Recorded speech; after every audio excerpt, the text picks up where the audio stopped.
super confused, absolutely awful, so deeply cringy, inauthentic, stereotypical as narcissistic, so uncomfortable. I cannot do this. I'm out. Yesterday, my husband and I went to San Antonio, Texas for the Aspire Tour, which hosts some of the biggest names such as Codie Sanchez, David Goggins, Daymond John, and a few other big names as well for a business convention or live event. In this video, I'm going to be brutally honest. I'm going to share my real opinions on what went down. What do I really think about this live event? Was it worth our money? Would I go again? What did I think about the upselling that was going on? And throughout, I'll show you some clips of my personal experience there. That way, you know, these events are going on all the time. You can make up your mind if it is an event that is worth your time and money as well.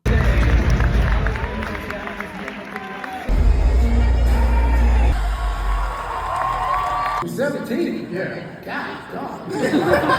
Grown ass. Welcome back to my channel. If you are new here, my name is Brigid Schlegel. I am a realtor here in Austin, Texas. I work with a lot of younger professionals and families that are either relocating to Austin or moving around within the city. I care a ton about building wealth through real estate, and my long-term goals is to both be a full-time real estate investor and have my own businesses, either buy them, create them, or do private equity. So those are my interests as a whole. That's why the Aspire Tour interested me. It is promoted to be the largest business tour at the moment. So if these things interest you as well, just know I am a realtor here in the Austin market. I'd love to connect with you if you are in town or considering buying and selling real estate. So please don't ever hesitate to reach out. I'd love to be a good resource for you.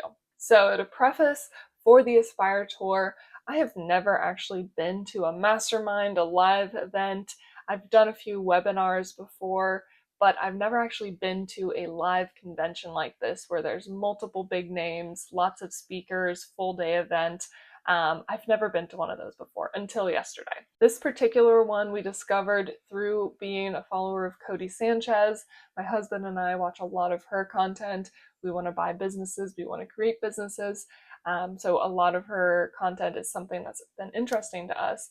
And when we saw that she's going to be in San Antonio, just about an hour away from where we live, for $25 a ticket, that was a great deal. So we're like, okay, that's worth our time. We got to plan it out, you know, over a month in advance. And spending just $50 to be able to see Codie Sanchez live to us was, you know, why not? Why not give this a shot? Why not experience a live event like this for the first time as well? Now, it's funny, I don't know if other guests did this as well, but I truly didn't research it very much at all before attending the event. I didn't even look at the lineup.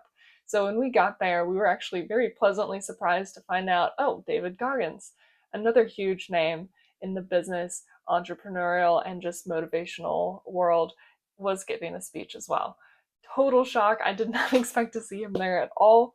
But yeah, he was on stage, and I will dive into what that was like as well. But primarily, our expectations were that Codie Sanchez was having a big stake in this event.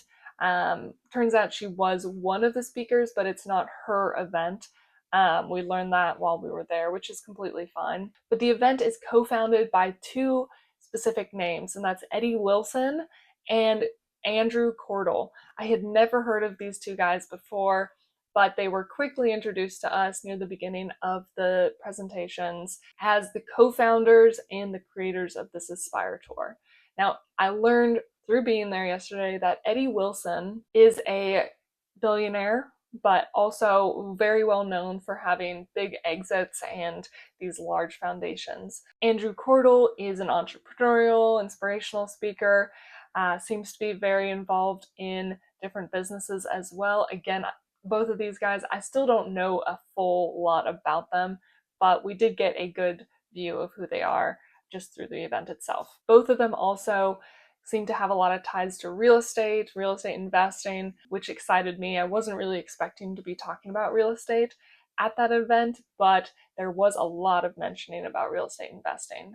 Now, before I get too deep into what each part of the day was like, I would just like to share some opinions on the structure of the actual event itself. It's a one-day event, 11 hours long, from 8 a.m.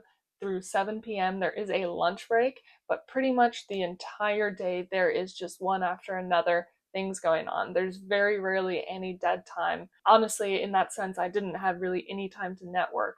Maybe if I had just stepped out and talked to people during presentations, but my husband and I actually did sit through pretty much everything, minus a couple bathroom breaks and the lunch break. Now again, we only paid the $25 admission, which was the cheapest ticket possible. They did have other tickets available. There was a $100 option, $300 option, $750 for different levels of experience. I was completely fine with just showing up to see what it was all about. And we sat pretty much on the very far right, kind of near the front, but super far from the side. So we were both, had a view of the stage, but also were watching a screen.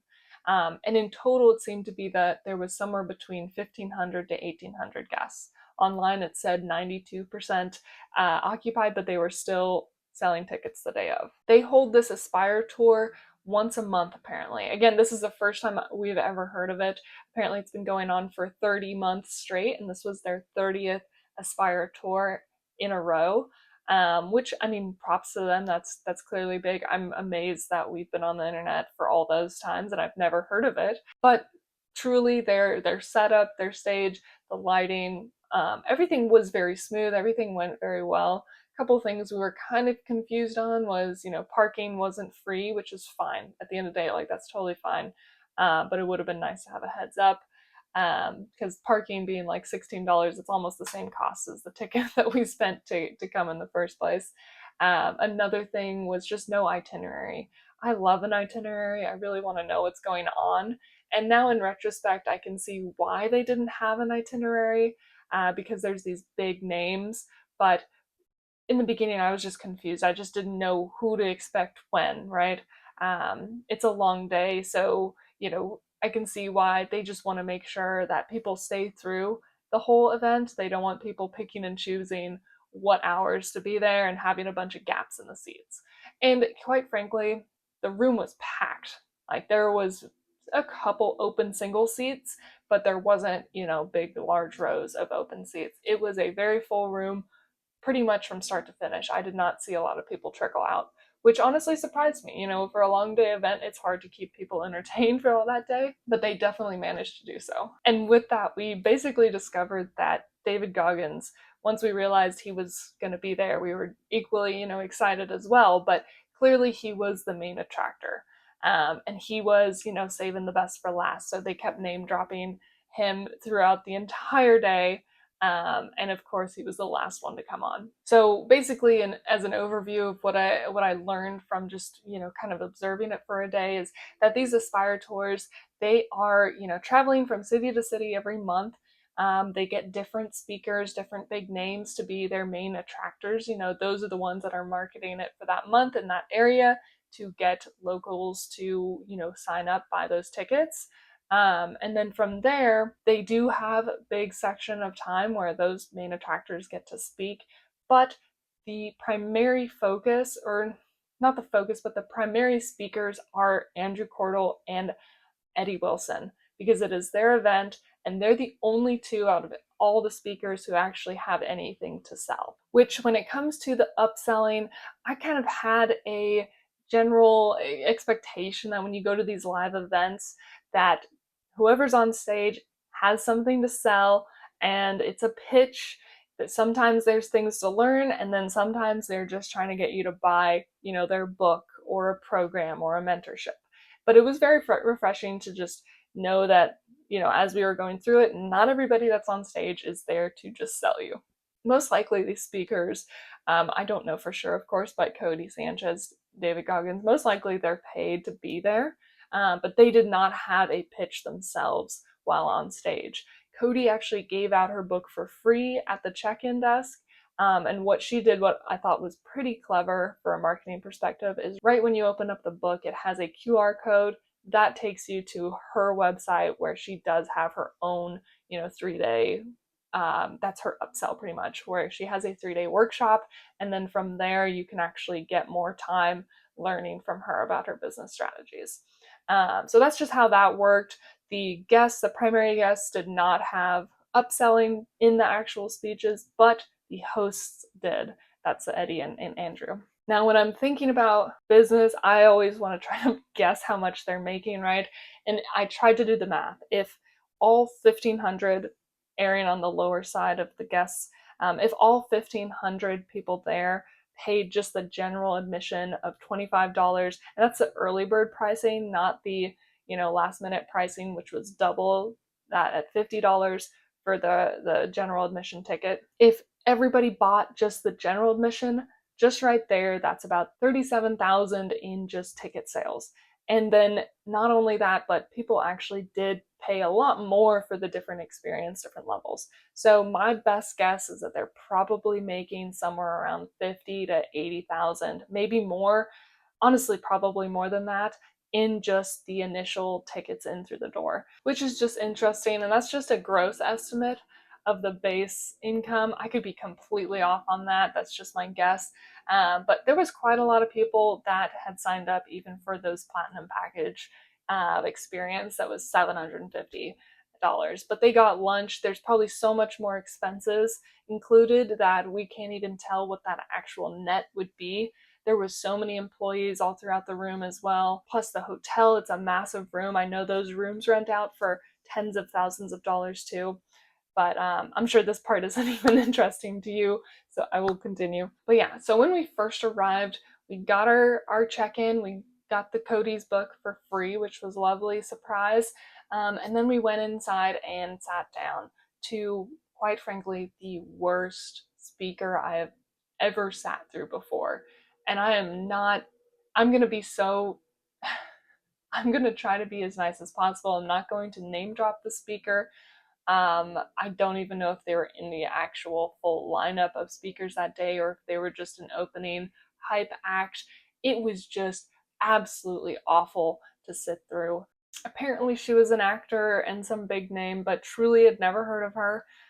Sorry, I'm not that big into celebrities for whatever reason, but this was like the worst speech I've ever sat through, and we were a few minutes late. So I was just coming into that room super confused once I heard, what was coming out of her mouth. It was just so deeply cringy and unauthentic or inauthentic, stereotypical. She came across as narcissistic. Just the things that she was saying were so surface level and basic that you could just feel the room was cringing.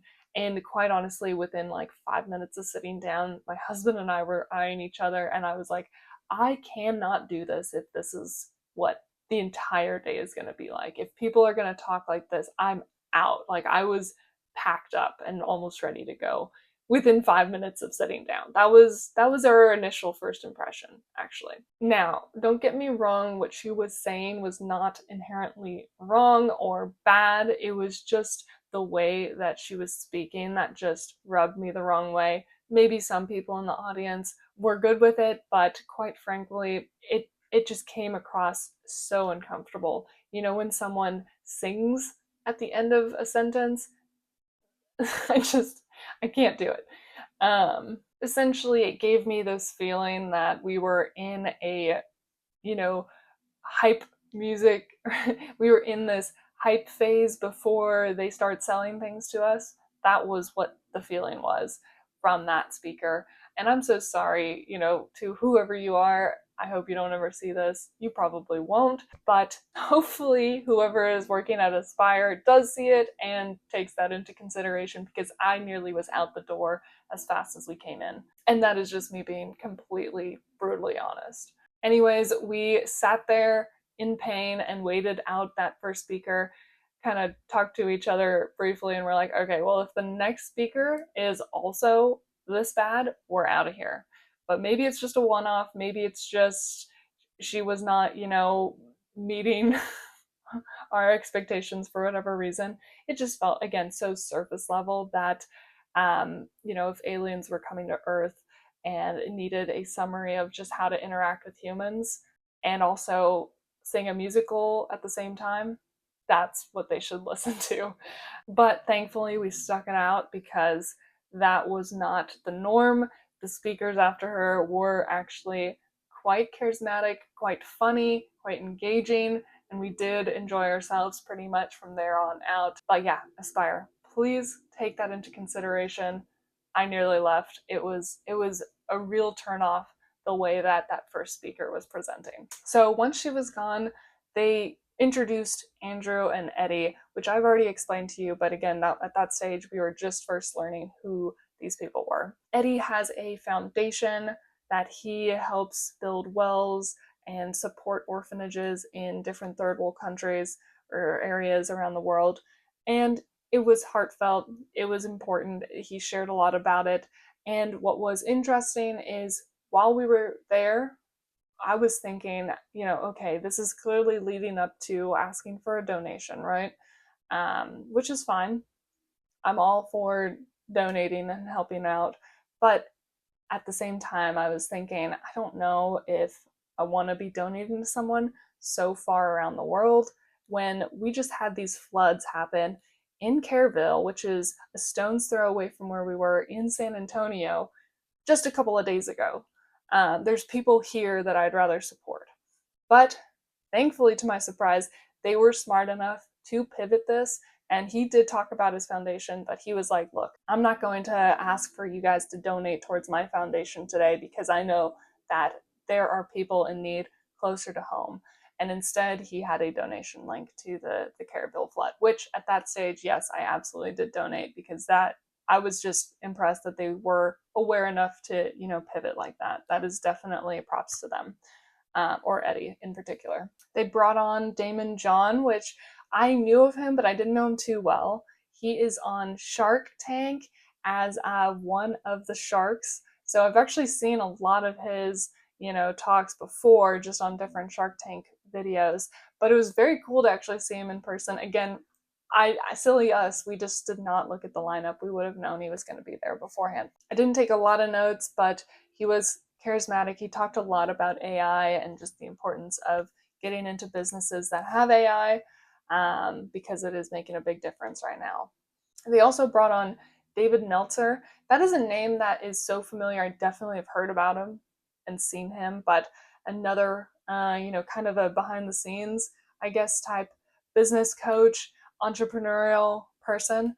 And that was actually a very good speech as well. Again, I didn't take a ton of notes because we were just engaged at that time, just, thankful that we were out of the first speaker.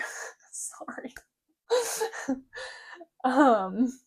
And then I would also just say that the MC they had, I don't know his name, but he was awesome. He was super lively. Help me welcome to the stage, Mr. David Goggins! He got, everything seamlessly, from speaker to speaker.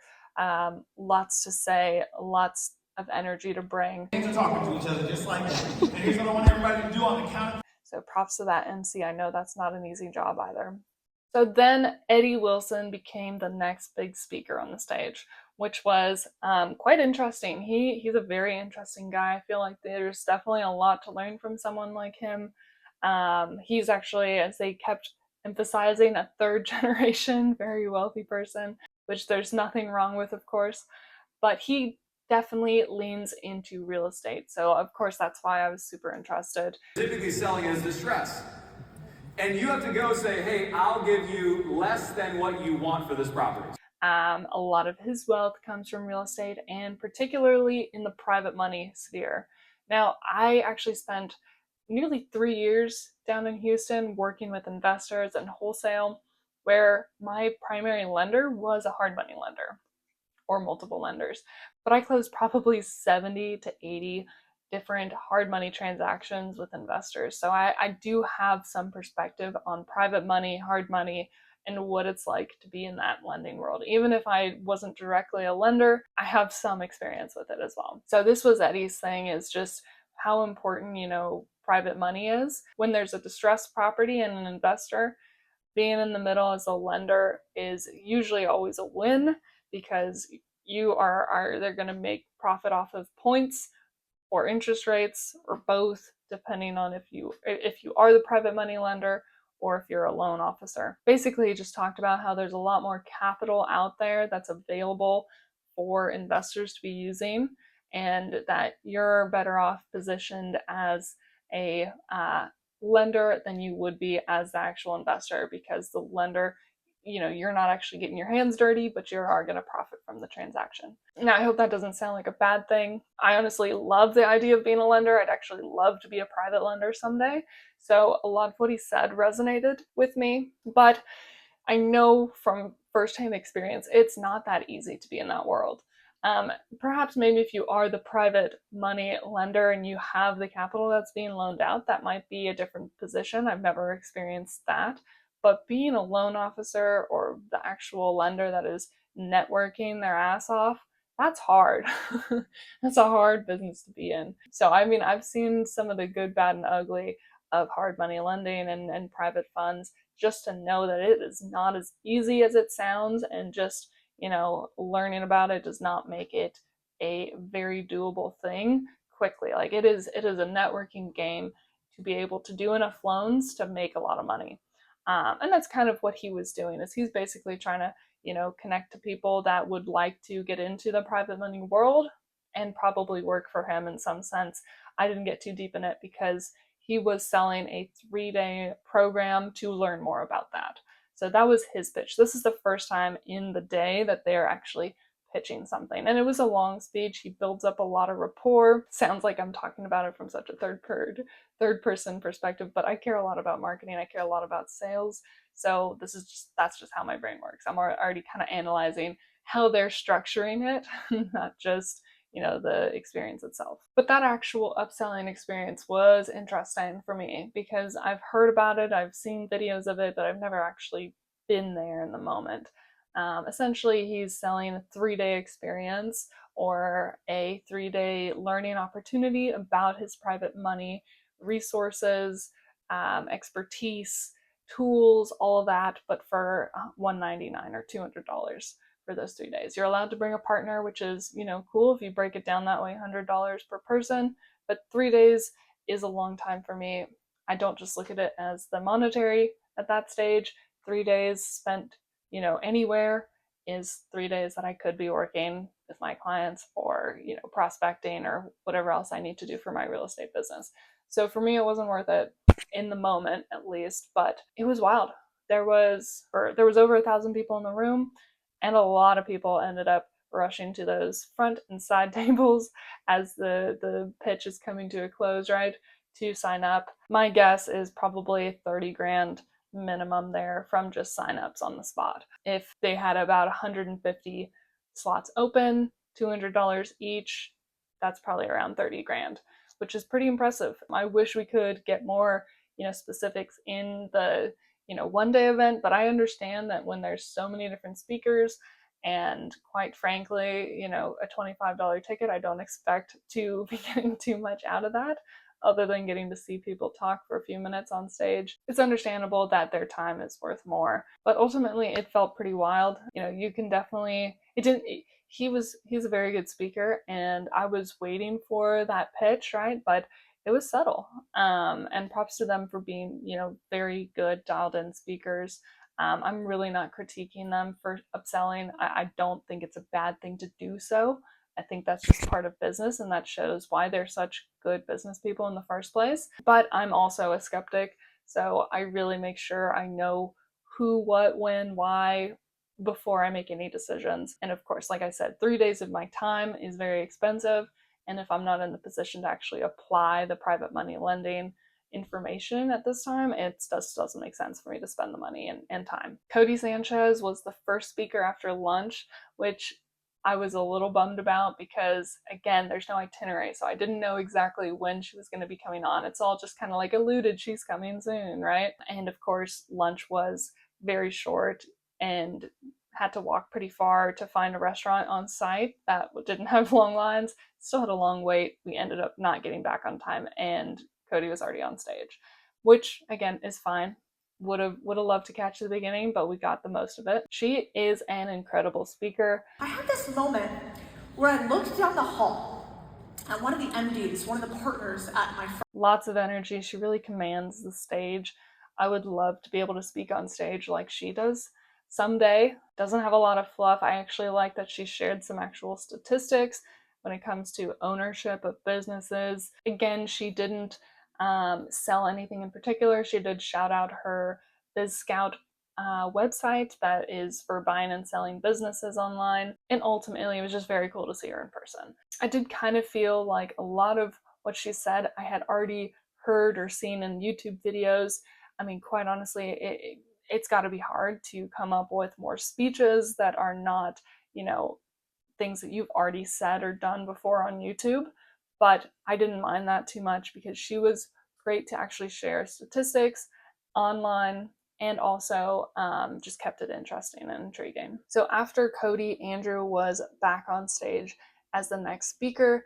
He's Andrew Cordle, again, one of the co-founders, and quite frankly, it felt long, but he is actually absolutely hilarious. A very, very engaging, charismatic speaker.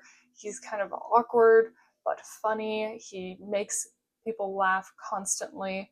He's just constantly getting in jokes and making the story, line deeper and deeper. So intriguing speaker, definitely enjoyed his talk, but it felt kind of long, almost like he was elongating it on purpose.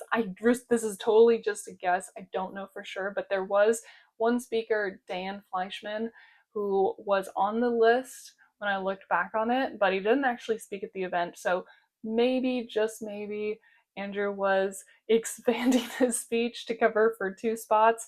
I don't know that's for sure. He might have just been, just a slower, speaker, but it was probably an hour and a half that he was on stage, maybe even longer. I should have timed it.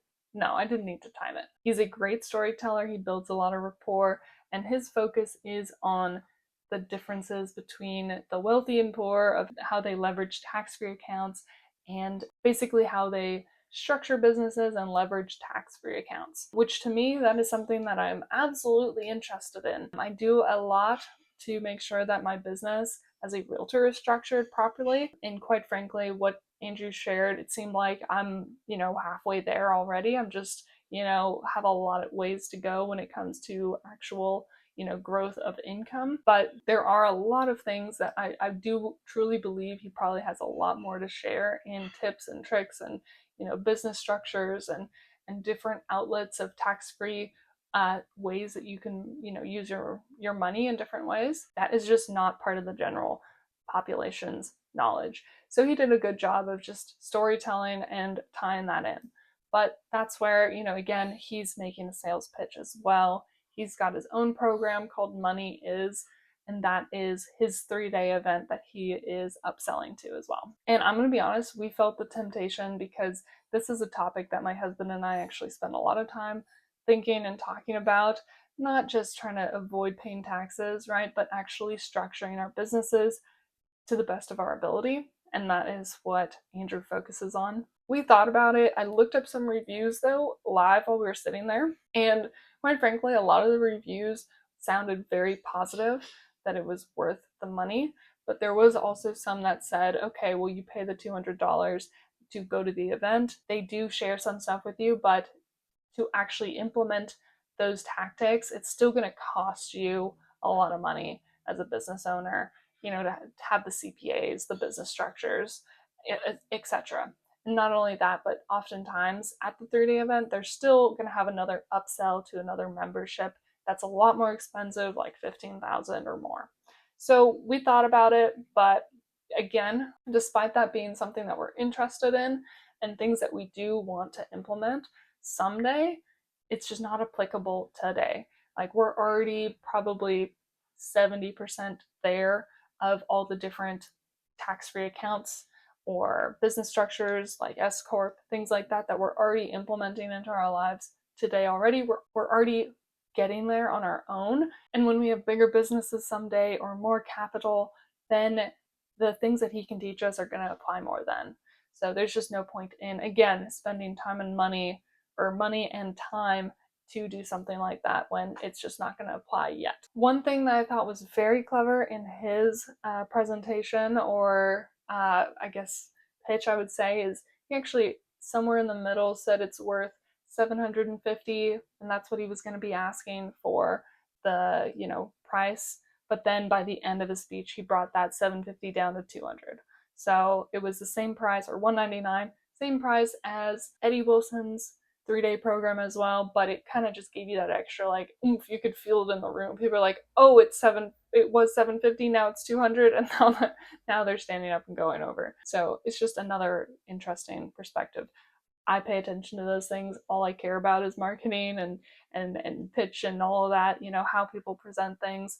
How do they, motivate them? I used to do a lot of psychology as well, so that type of stuff just really interests me. I'm not making a dig at them at all for, structuring that way. I do kind of wonder how many of the people in the audience, like myself, were there because of maybe Codie or David Goggins, but had zero clue who Eddie Wilson and Andrew Cordle were, but they still ended up buying in and got convinced to buy in on the spot, versus those who, knew of those figures before showing up to the show and then bought in. I just find that to be interesting as well. Because again, for me, I came there for Codie, did not even really think about other people upselling. I actually really was prepared for Codie to do an upsell and see what she had to offer. So after Andrew, there was what I would just consider a hype kind of moment where they brought out a violinist.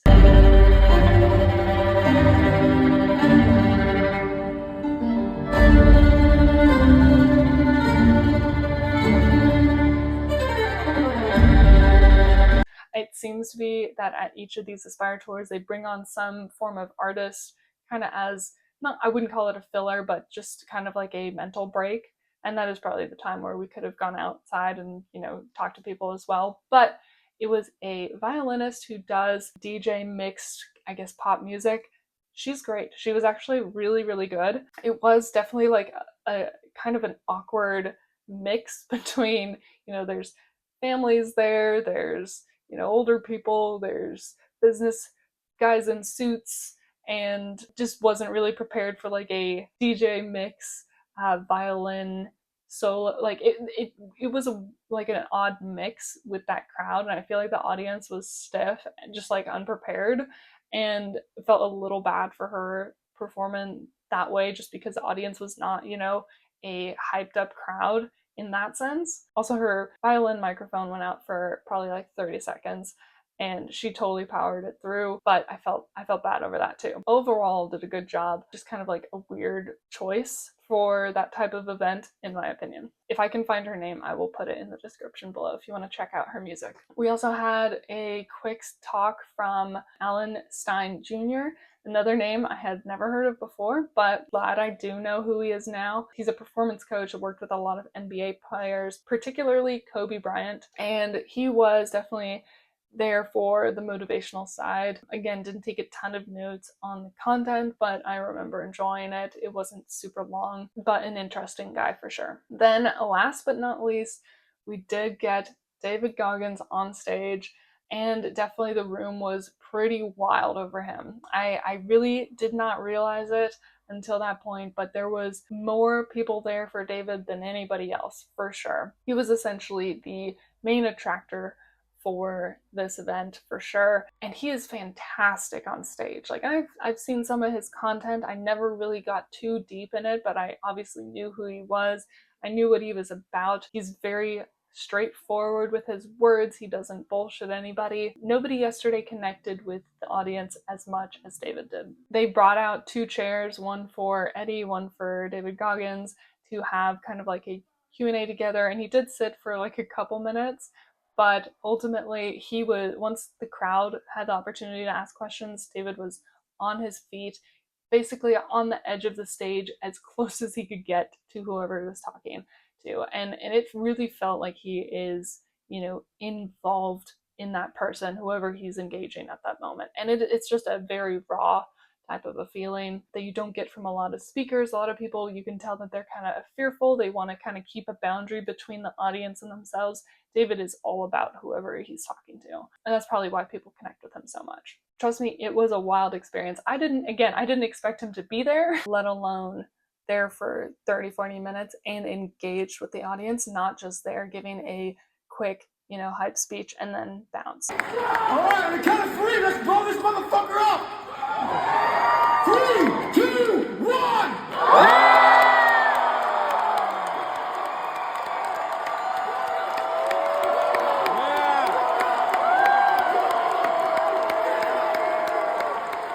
Now, he was fully involved, and they brought up a firefighter, a woman who has been recently helping with the flood victims. She got to give him a hug and be on stage. That was very lovely. There was just also a ton of, crowd speakers who were, asking questions, but also sharing, their stories about how they've lost a ton of weight and they want to thank him for changing their lives and their mindset and their perspectives. And I only got emotional once. I'll be honest, I did get emotional. There was a young boy, a little kid, who was like, I'm nervous to talk to you, and David's like, come up stage. So he was on stage and he was saying that he's been bullied for being fat and he lost some weight, and he just wanted to ask David, like, how, what should he be telling himself when he's pushing through pain or, some hardship at a moment. And David Goggins told him that when he's pushing through something, just know that David Goggins is thinking about you when he's pushing through something hard. I hope I didn't say it as good as they did it on stage, of course, but it was a very special moment. That kid was crying on stage. It was just touching, essentially, that he was, he's like, I'm going to put you, kid, in my thoughts when I'm going through something hard. You're going to be what I think about. Again, I didn't expect this out of it. I was really expecting a lot more like Codie Sanchez type small business, how to buy a business type content. But I'm thankful that we got this opportunity too. Even though it wasn't exactly what met our expectations, definitely was an experience that was worth having. I really appreciate how raw David Goggins is, and it was such a good contrast. He comes up on stage and he's like, I'm not here to sell you anything. I don't want to sell you anything. Like, I'm here just to answer your questions and, share some of my insights on what I've done to make my, messy life be better, right? And how he just wants to improve every single day. So that was just a refreshing type of speaker to listen to, left on a high note, if that makes sense, because he was the end of the speaker series. So I know this is probably a very long, kind of rambly explanation of our experience there. Ultimately, I am glad to have gone and experienced it. I think, our $25 was, well spent. And I'm not the type that would spend, $750 just to like meet and greet people. Like, that's not really my thing. But I do like to be in the room. You are way more focused on the subject, and it's nice to see people in person for sure. The only downside is just the depth of content. I feel like it was drawn out. When we got back in the car, we're like, that was exciting, but could have been an email. Like, pretty much. I don't mean that in a mean way, but the whole event itself, we've watched a lot of the same stuff in YouTube for years. So it wasn't too deep, too new, very, few things that I had new notes on, or new ideas, which is okay. It was still worth it to be around that energy and also see some very interesting people in person. And I do understand why it's so long. Like, in order for them to sell higher priced items, because they are business owners and entrepreneurs, and part of this live event is part of their business. So in order for them to sell higher ticket items, they have to build a ton of rapport. And basically this event, in my opinion, is they're using, attractors to get us there. That's the Codie Sanchez and, David Goggins. Then what they do is they will introduce you to the founders, Eddie and Andrew, and they're the ones that have other value that is real value, but it has to be upsold because you can't get it all in one day, and it's worth more than $25. Overall, I really hope this video is somewhat insightful for you or helpful. Maybe you're considering attending an Aspire tour yourself or a similar tour. of some sort of live event or mastermind. I can't speak on other ones, but this was our take on this particular Aspire tour. Would I go again? Next time, I would consider going again if I looked at the lineup more in depth and just see, who else is going to be there. I know like in Dallas next month, there's going to be one with Kevin O'Leary and Grant Cardone. That's going to be a very different vibe than the one that we were just at. But I don't know. I think if there was an in Austin for another $25, I probably would still go. But I would keep in mind that they're probably going to keep the best speakers towards the end, and the least good speaker is going to be at the beginning, because that is what happened, at least at ours. So don't bother being on time. I hope this video was helpful to you. If so, please hit the like and subscribe button. Again, I'm a real estate agent in Austin, Texas. So if you're in the area, let's definitely connect. I'd love to be a good resource for you. And if you did attend an Aspire tour yourself, or are thinking about it, drop a comment down below, because I'd be super interested in your experience at one of these tours as well. Thank you so much again for watching. I will see you in the next video. Stay hard, baby.